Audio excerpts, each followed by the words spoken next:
untuk menganalisis seberapa kuat suatu material. Artinya ketika diberi beban atau tekanan atau apapun gitu ya, gaya dari luar itu tidak menyebabkan kerusakan pada benda tersebut. Kurang lebih seperti itu, dan beberapa hal yang berkaitan dengan itu. Kemarin ada beberapa istilah ya, ada strength, resilient, craft, hardness, fatigue gitu ya. Kalau materialnya memang sudah lelah ya, diberi beban sedikit saja maka akan menyebabkan kerusakan pada material tersebut. Nah, kemarin kita juga sudah mempelajari beberapa istilah yang paling sering digunakan untuk mengukur kekuatan suatu bahan, ya, yaitu shear and tension and stress. Kemarin yang wajib diukur, ini alatnya kurang lebih seperti ini. Jadi alat sesuai ASTM itu ya, dibuat bentuknya seperti ini, kemudian diberi masuk ditaruh di holder seperti ini, diberi mulai dari yang sampai yang tinggi, kemudian dilihat pada daya keberapa akan menyebabkan material yang diukur itu rusak atau patah gitu ya. Kemarin kita sudah bahas stress and strain gitu ya, tegangan dan regangan gitu ya. Kita juga sudah bahas modulus Young gitu ya, atau ukuran ketangguhan, ukuran kekakuan. Semakin besar modulus Young-nya semakin kaku, kalau semakin kecil modulus Young-nya itu materialnya semakin fleksibel gitu ya. Nah, kemarin juga kita bahas ini terakhir sepertinya klasifikasi material berdasarkan sifat mekaniknya.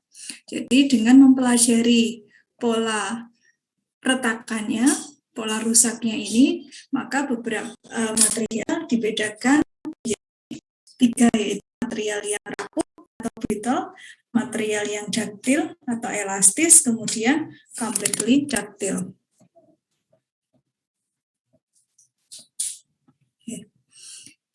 Contohnya yang rapuh itu cast iron, batangan besi tapi yang masih cast iron ya, bukan besi yang sudah jadi gitu. Kemudian ductile itu contohnya aluminium, putri, ini bahan pecah belah. Itu. Ini polanya, kalau patahnya seperti ini berarti bahan itu masuk kategori rapuh. Kalau pola retakannya seperti ini ductile, kalau lancip seperti ini completely ductile, ya. Kemudian saat mengukur stres dan strain gitu ya, berdasarkan tensile strength itu selalu kita dapatkan data ini ya. Nah, dari bentuk kurvanya juga bisa kita analisis ya, dia termasuk material apa. Tadi berdasarkan bentuk patahannya ya. Ini kalau dianalisis berdasarkan kurva strain versus stresnya. Kalau kurvanya seperti ini sampai melengkung, lengkungannya dilihat panjangnya berapa gitu ya, maka ini masuk ke material ductile atau completely ductile. Kalau yang ini baru naik gitu, kemudian sampai batas elastis itu sudah menyebabkan patahan, maka ini termasuk material rapuh, brittle, gitu ya. Nah, ini kemarin yang saat membahas modulus Young ya, ini.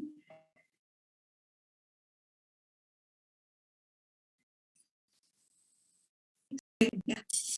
Ini kemarin, ini material, polimer foam, rubber, polimer itu diukur kalau sampai batas nilai modulus Young-nya itu 10, berarti itu masuk ke fleksibel ya, wood and product masuk ke polimer, atau komposit ini bergantung mau buat yang apa.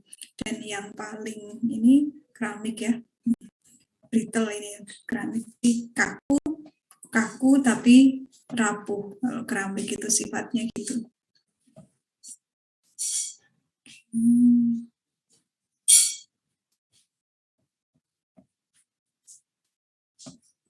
Kemudian ini kalau tadi menganalisis berdasarkan grafiknya ya, kalau grafiknya berhenti di sini saja berarti ini materialnya high strength, kekuatannya besar, duktilitasnya rendah, kemudian ketangguhannya juga rendah.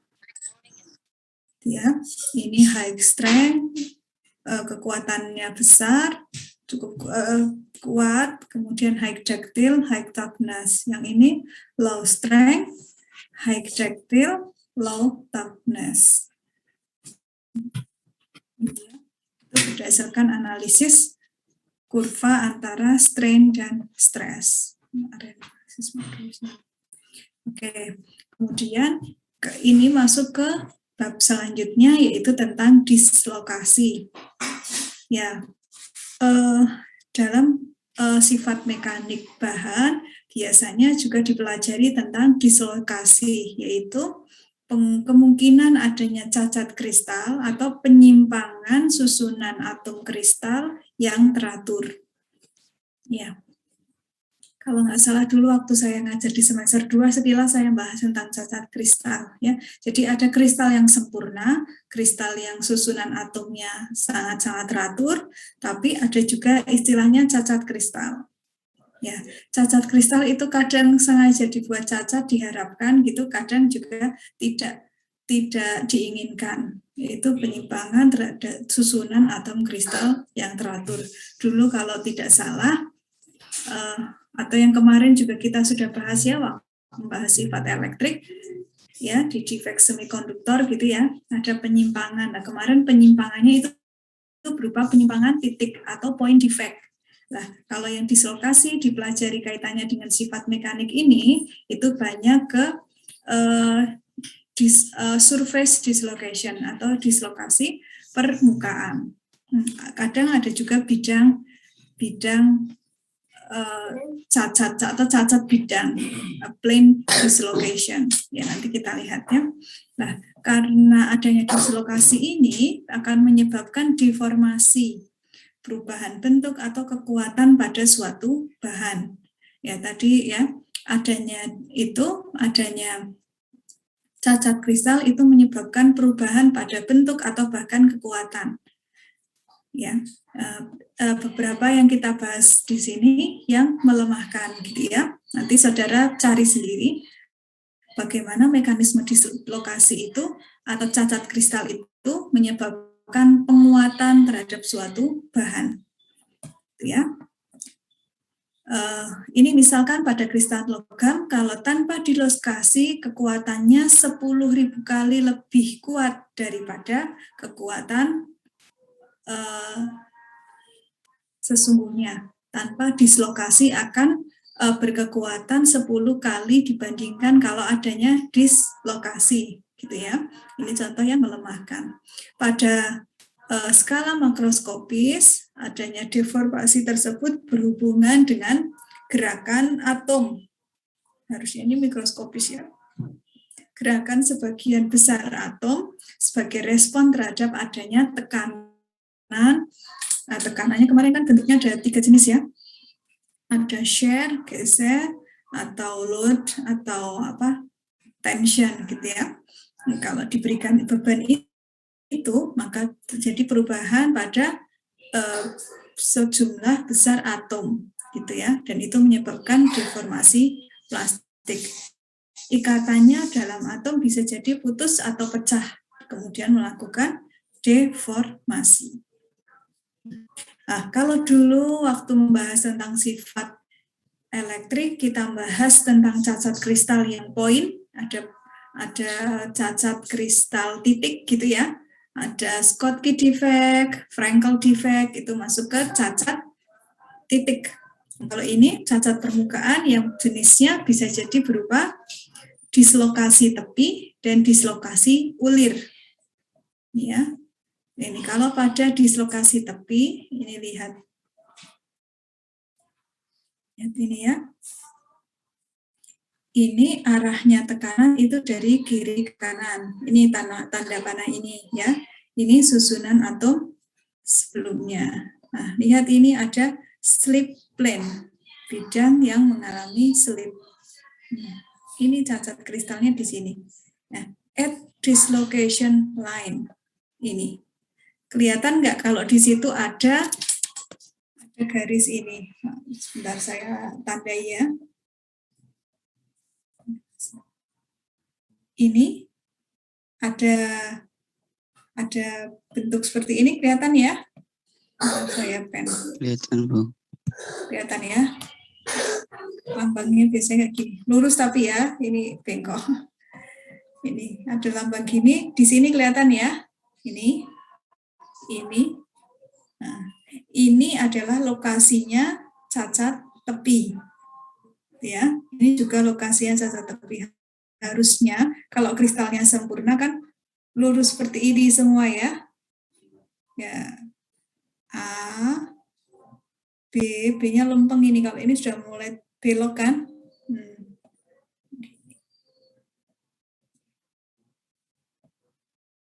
Atomic rearrangement that accompany the motion of an edge location as it moves in response to an applied shear stress. Ini the extra half plane atom is labeled A. Kemudian ini dislocation-nya move. Ini awalnya A ya. Ini lokasi cacatnya di sini. Perubahannya mulai dari sini.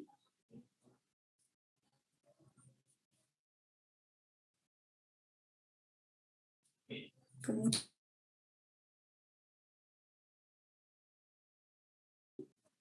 dan seterusnya sampai ini. Yang C ini apa ini? A step forms on the surface of crystal as an extra half plane exit. Jadi ini unit step on slipnya gini. Ya, extra half plane itu setengah bidang tambahan atom, setengah bidang.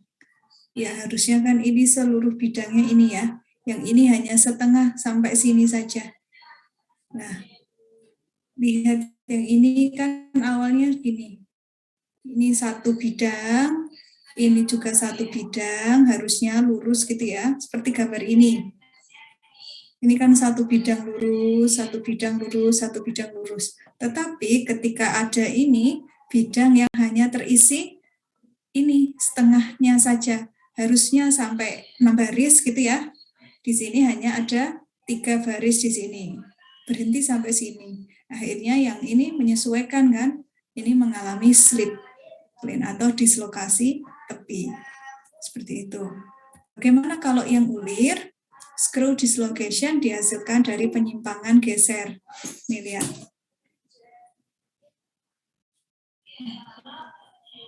Ini ya awalnya seperti ini ada 2 bidang, ini A dan B. A, B adalah garis dislokasi ulirnya. Ini kalau diamati seperti ini.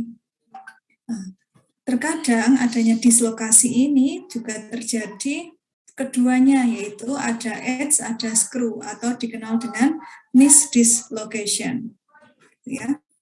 Nah, ini tadi gambarannya, gambaran untuk menggambar analogi ya, untuk menggambarkan adanya dislokasi itu seperti ulat sedang berjalan. Ini ulat ya, caterpillar. Seperti ulat sedang berjalan. Ini lihat. Ini ya.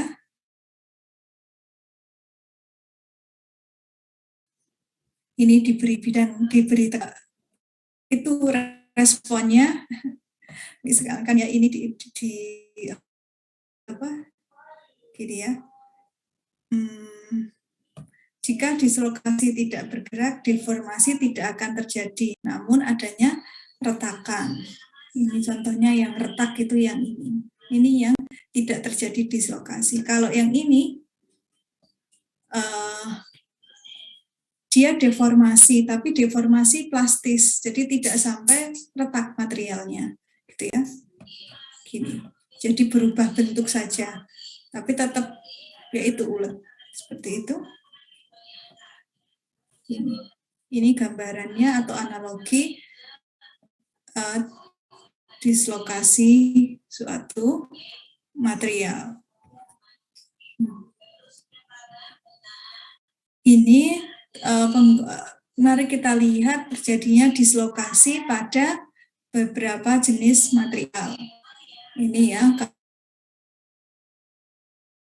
kalau ada arah ikatan, ya, karena ini ada awan elektron di sini kan ya, kemudian ini inti ionnya. Ini dislokasinya itu tandanya ini. Oh, ini ya. Ini harusnya kan positifnya ada di sini ya. Positifnya lurus seperti ini ya. Ini baris pertama. Lihat baris kedua, geser ya. Baris ketiga. Ini kapan? Ini jam? Tanya ayah, nah. Ini ya. Ini hanya menyebabkan slip gitu saja. Arah tumpukan padatan untuk slip. Ini geser seperti ini saja. Ya, itu pada logam. Dan ini makanya logam itu mudah ditempa gitu.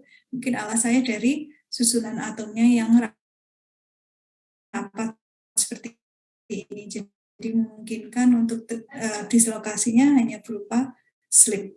Tapi tetap beda kalau keramik tadi, dia tidak bergerak gitu ya, ion-ionnya kayak gitu. Ini misalkan logam ditekan, ditempa seperti itu ya. Ya hanya menyebabkan gerakan ini saja, tapi tidak sampai patah. Nah, kalau ini nggak bergerak, tapi menyebabkan dia patah. Rapuh.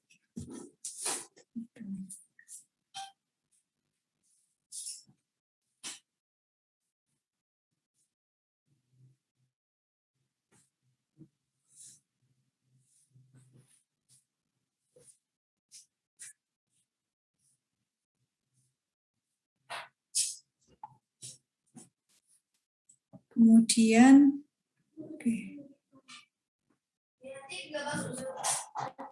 yang ion keramik ini tadi kan sukar bergerak ya. Ini ini ion keramik ya contohnya.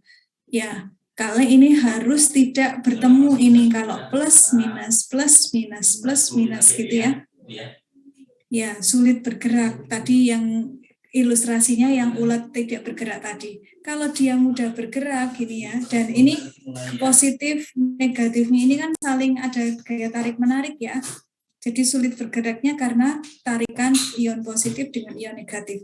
Misalkan terjadi pergeseran, maka kemungkinan akan terjadi ini pertemuan ion positif ketemu positif, negatif ketemu negatif. Apa akibatnya? Tadi patah, tadi brittle, tadi rapuh. Jadi putus ikatannya.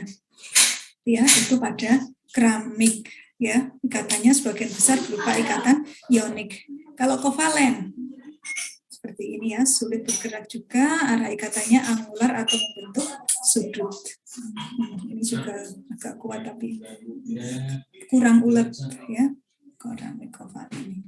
Oke, itu tentang dislokasi ya, kemungkinan dislokasi kan, dan itu mempengaruhi sifat mekanik dari material. Nah, untuk mencegah dislokasi ini ada beberapa mekanisme, tetapi tidak saya bahas di sini ya karena nggak cukup, nanti materi yang lainnya juga nggak akan cukup.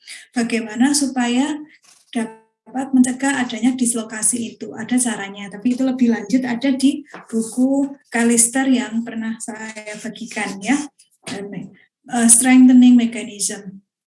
Meskipun adanya cacat kristal, tadi penyebab dislokasi itu kan adanya cacat kristal ya, tidak selalu cacat kristal itu menyebabkan sifat mekaniknya menjadi lemah.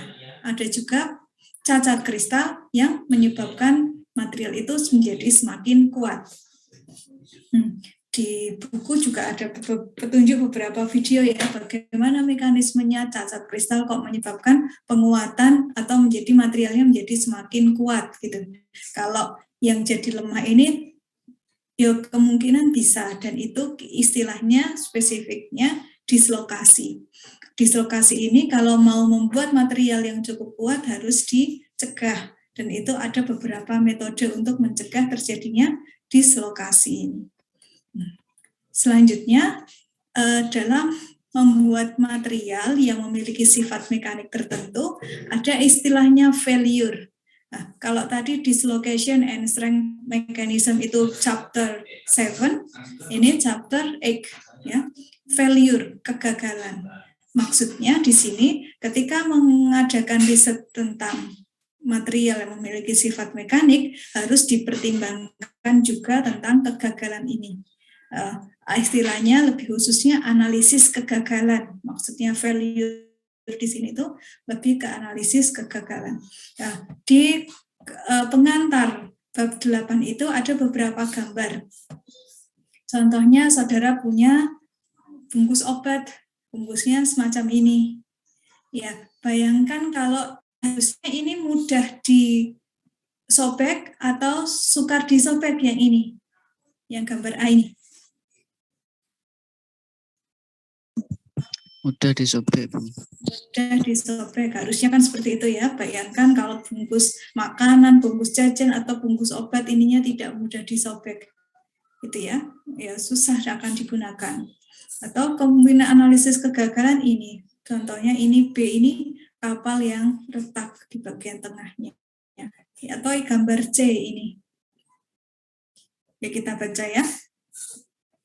Have you ever experienced the aggravation of having to expend considerable effort to tear open a small plastic package that contains nuts, candy, or some other confection? You probably have also noticed that an edge as appears in photograph A, a minimal force is required to tear the package open. This phenomenon is related to one of the basic tenets of fracture mechanism. An applied tensile stress is amplified at the tip of a small incision or knots, gitu ya. Ya, dengan sedikit gaya saja, maka ini harus mudah dirusak gitu ya. Dan itu juga termasuk di analisis kegagalan gitu ya. Ya, untuk tujuan yang positif ya, analisis kegagalan ini. Yang gambar B. Photograph B is an oil tanker that fractured in brittle manner as a result of propagation of crack completely around its girth. Ya. This crack start at some type of small knots or sharp flow. Ya. Ini ada keretakan di salah satu bagian, maka yang tengah ini patah. Itu ya, gambar yang C ini pesawat Aloha Airlines experience and explosive decomposition on structure. Ini tahun 88 menunjukkan kecelakaan pesawat ini karena beberapa bagian di sini itu mengalami korosi. Itu ya. Dan untuk itu maka dalam pembuatan suatu material perlu dipertimbangkan ini failure atau analisis kegagalan. Penyebabnya failure itu bisa terjadi saat proses pembuatannya atau perakitannya, kemudian atau pengoperasiannya tidak sesuai dengan desain. Yang ketiga, maintenance dan pemilihan logamnya tidak tepat. Itu juga menyebabkan kegagalan. Solusinya adalah dari situ yang bisa diupayakan perbaikan desain, jenis material, atau perlakuan atau pengoperasiannya. Panas terhadap sistem atau komponen itu juga perlu dipertimbangkan. Nah, mengapa perlu analisis desain? Faktor utamanya adalah umur material. Bagaimana membuat, tergantung tujuannya ya. Kalau tadi plastik tadi biar mudah dirobek gitu ya. Kalau tadi pesawat atau kapal itu biar umurnya itu atau beton gitu ya, dia awet, tidak mudah rusak. Tujuannya seperti itu. Ini juga sekilas saya terangkan ya. Lebih lanjut ada di buku. Kemudian mode kegagalan ya, itu terjadinya deformasi elastis atau plastis tadi yang tadi ya, atau kelelahan faktor mungkin sudah digunakan lama sekali atau bebannya terlalu banyak gitu ya, maka materialnya ada fatigue di situ, atau adanya getaran, atau memang keausan, gitu ya. Ini kalau diperhatikan dulu di gambar itu seperti ini ya grafiknya ya. Ini daerah tegang daerah linier, ini daerah elastis biasanya. Ini kemudian ada batas elastisitasnya.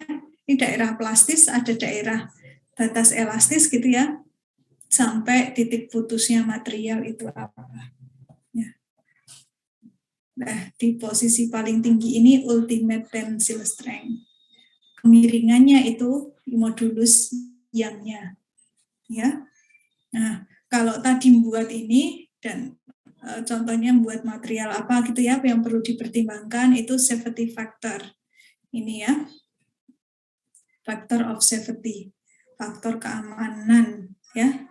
Sebagai hasil dari pembagian antara strength of material dan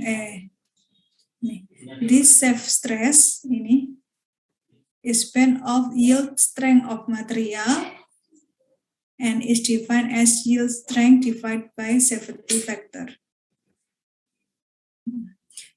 Ini simbolnya N ya, safety factor itu ya, yang paling bagus itu ini pemilihan nilai N itu juga perlu dipertimbangkan untuk mencegah tadi kerusakan atau kegagalan tadi. Jika N terlalu besar maka komponen over design with result. That is it. Either too much material of an alloy higher than necessary strength will use. Ini setiap bahan, setiap logam terutama ya, yang ini punya nilai safety factor sendiri. Dan itu bergantung mau dipakai untuk apa. Nah, jadi dianalisis itu. Teman-teman itu kurang lebih materi untuk sifat mekanik gitu ya. Tugas saudara selain merangkum gitu ya. Atau nanti di poin itu, di poin rangkumannya saya beri